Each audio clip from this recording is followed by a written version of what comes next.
It was a spectacular blaze, filling the afternoon sky with smoke and sending an eerie haze over Jackson Square.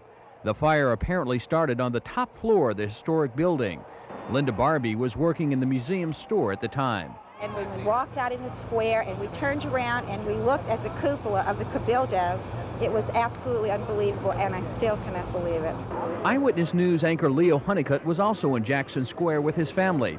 He saw the first flames licking through the roof. Marvin, we just happened to be here. It was about 4:15, and I noticed, just looked over to the Cabildo, and all of a sudden a plume of flame shot about, I don't know, 30 or 40 feet in the air, you know, the cupola right on top.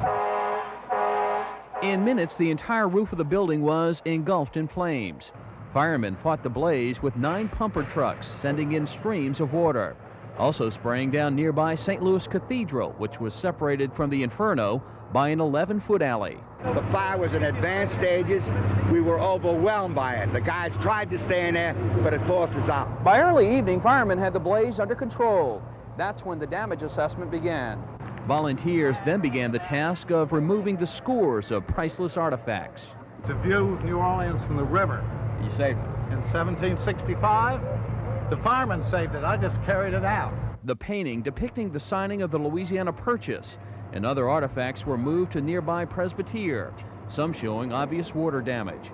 Museum officials say the fire was apparently confined to the 3rd floor, which was used primarily as storage. And I'm happy to report that the exhibit areas on the 1st and 2nd floor did not sustain any fire damage that I could see. A lot of smoke and water damage. Historians place the value of the building at around $60 million. Some of the items inside are obviously priceless.